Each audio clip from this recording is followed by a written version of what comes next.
Hello friends, कल हम बात कर रहे थे नंबर सिस्टम पर, जो कि हमने कंप्लीट कर लिया है। आज बात करेंगे बहुपद पर। तो आज जानते हैं क्या होता है बहुपद। बहुपद, अब पहले हम देख लेते हैं बहुपद का डिफिनीशन क्या होता है। तो ऐसा बीजीय व्यंजक जिसके चर का घात ऋणोत्तर पूर्णांक हो। ऐसा बीजीय व्यंजक जिसके चर का घात ऋणोत्तर पूर्णांक हो, बहुपद कहलाता है। तो लिख लेते हैं इनका डिफिनीशन। ऐसा बीजीय व्यंजक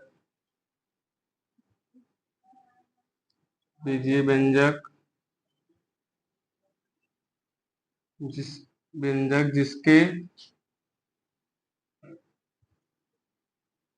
जिसके चर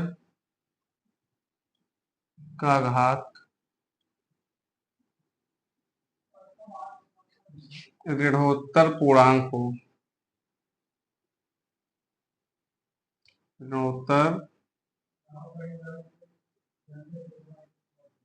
पूर्णांक हो, बहुपद कहलाता है।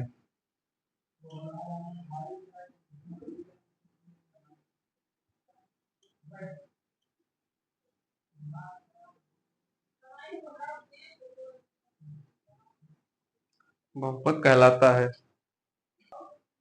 अब बात करते हैं क्या होते हैं बहुपद में।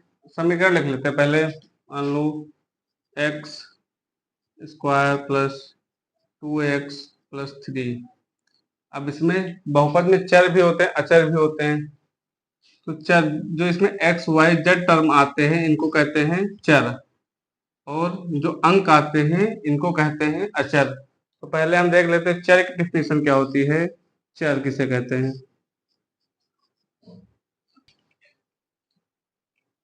तो हमने देखा है कि बहुपद ऐसा बीजीय व्यंजक जिसके चर का घात ऋणोत्तर पूर्णांक हो, यानी कि घात घटती जाए और कैसी घात हो, ऋणोत्तर हो। जैसे यहाँ 2 है घात, फिर यहाँ क्या घात 1 है, फिर यहाँ कोई x का घात नहीं है। तो घात हमेशा पूर्णांक हो और कैसा हो, ऋणोत्तर हो। ऐसा नहीं कि एकदम बराबर ही घात जाए, घात घटती जाए और पूर्णांक हो। ऐसा नहीं कि यहाँ हाफ हो जाए, अगर आधा हो जाएगा तो इसको हम बहुपद नहीं कहेंगे।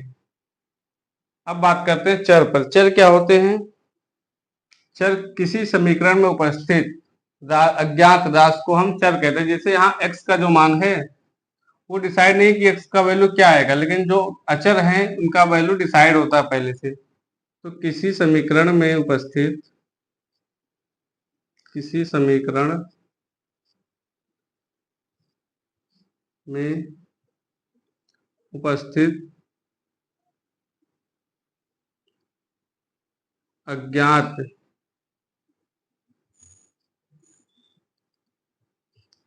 अज्ञात राशि को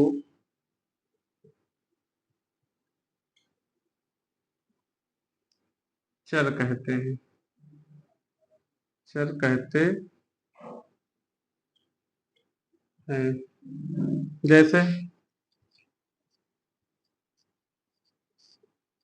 जैसे समीकरण, मान लो यही समीकरण ले लेते हैं, x² + 2x+3। अब इसमें जो x का टर्म है ये क्या कहलाएगा, चर कहलाएगा। जो x वाले टर्म है इसमें चर क्या है, x है। x क्या है, चर है। अब बात करते हैं अचर क्या होता है।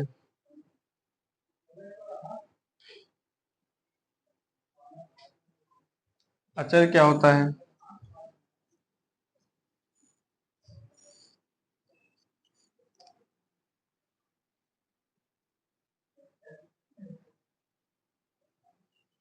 अब अचर होता है किसी समीकरण में उपस्थित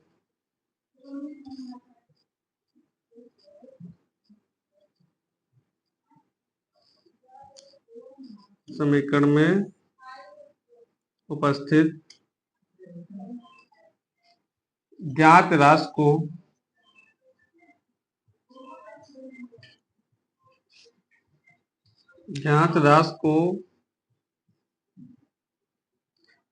अचर राशि कहते हैं। क्या कहते हैं, अचर राशि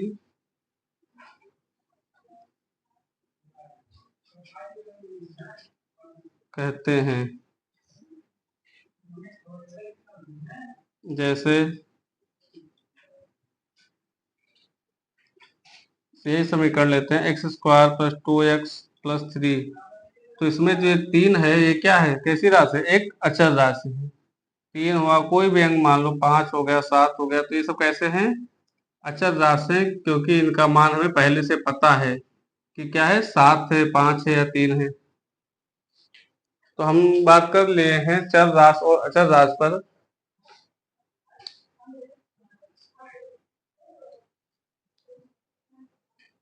चर किसी समीकरण,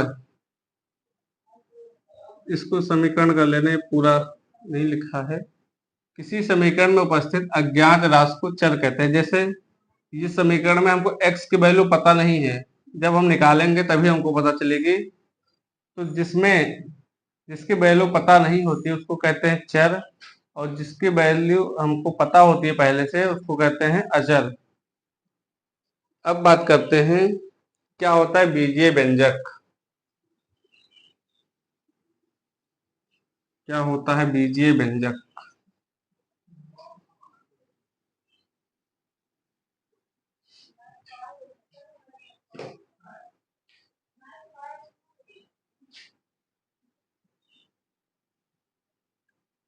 बीजीय व्यंजक एक ऐसा पद, एक ऐसा पद जिसमें मूलभूत संक्रियाएं,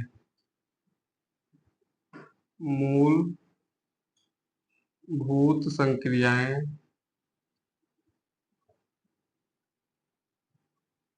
संक्रियाएं मूलभूत संक्रियाएं क्या होती हैं, जोड़, घटाव, गुणा, भाग। मूलभूत संक्रियाएं जैसे जोड़, घटाव, गुणा,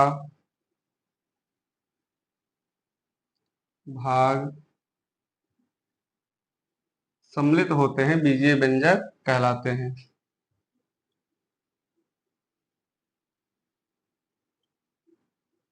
सम्मिलित होते हैं,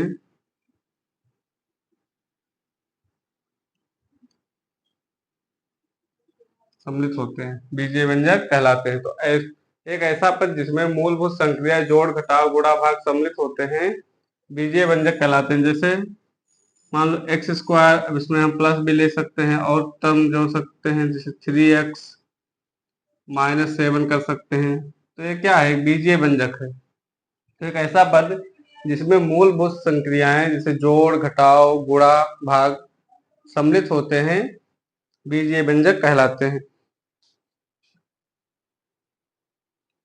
अब हम बात करते हैं बहुपद के प्रकार। इससे पहले बात कर लेते हैं बहुपद की घात क्या होती है। बहुपद की घात, बहुपद की घात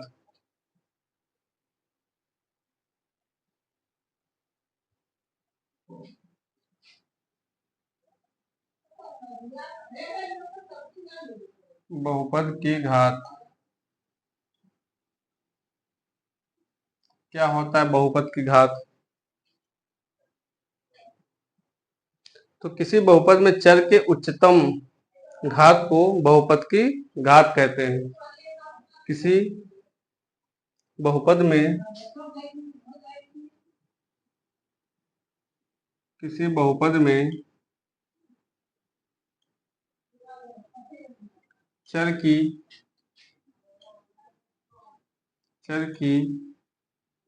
उच्चतम, यानी कि सबसे बड़ी घात को, उच्चतम घात को बहुपद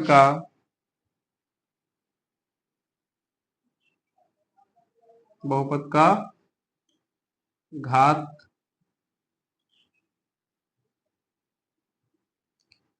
कहते हैं। जैसे समीकरण, वही समीकरण लेते हैं, एक्स स्क्वायर प्लस 3x+2। अब इसमें x की सबसे बड़ी घात क्या है? x की सबसे बड़ी घात है 2, तो इसमें जो बहुपद की घात होगी क्या हो जाएगी? 2 हो जाएगी। अब बात करते हैं बहुपद के प्रकार। क्या होते हैं बहुपद के प्रकार? जान लेते हैं पहले इसको हम।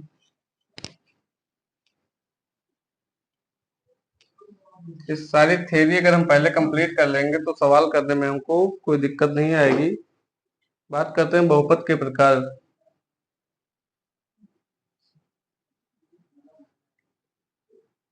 बहुपद के प्रकार क्या होता है? बहुपद के प्रकार, अब पहला तो होता है रैखिक बहुपद।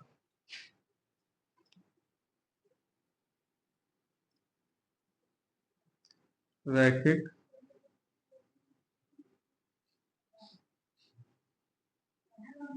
बहुपद, तो ऐसा बहुपद जिसमें चर की अधिकतम घात 1 होती है रैखिक बहुपद कहलाता है। ऐसा बहुपद जिसमें जिसमें चर की घात 1 होती है, लेकिन 1 होती है, 1 होती है,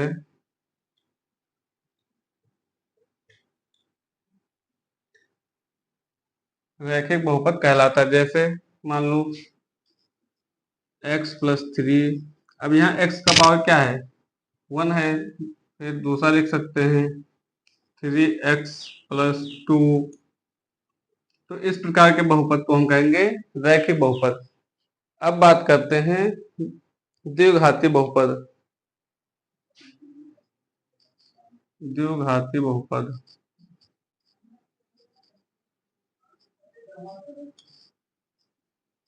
घाती बहुपद,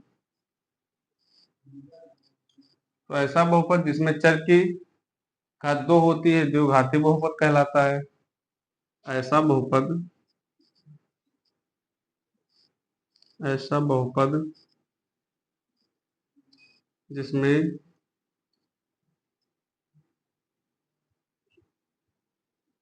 जिसमें चर की अधिकतम घात भी कह सकते हैं, चर की अधिकतम घात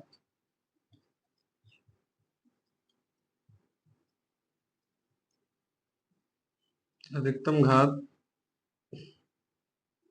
2 होती है।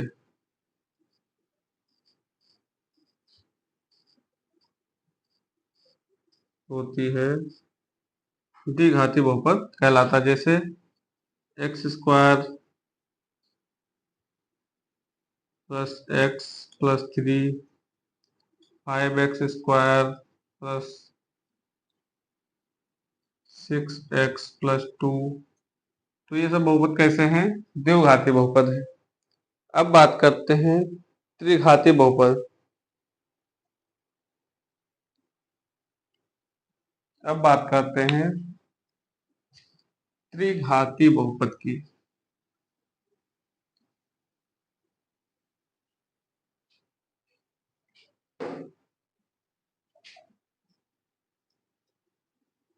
त्रिघाती बहुपद,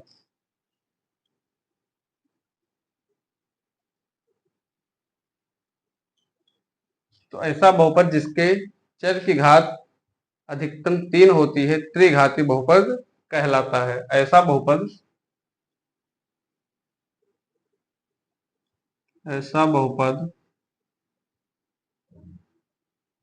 जिसके चर की घात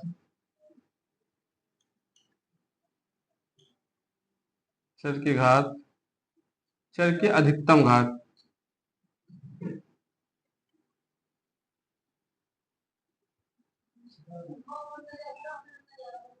अधिकतम घात 3 होती है।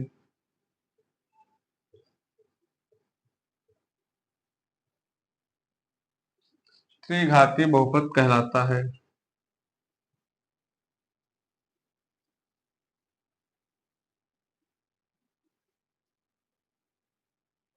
बहुपद कहलाता है। जैसे अब इस बहुपद में चर की अधिकतम घात क्या होनी चाहिए? 3 होनी चाहिए, इससे अधिक घात नहीं होनी चाहिए। जैसे एक्स क्यूब प्लस 6x+2 भी हो सकता है। मान लो 2x³ plus x² plus x+6। अब इसमें देखिए, जो बहुपद है इसमें चर की अधिकतम घात क्या है? 3। यहाँ 1 है घात, यहाँ भी 3 है, यहाँ 2 है, तो सबसे बड़ी घात क्या है? 3, इसलिए इसको कहते हैं त्रिघाती बहुपद।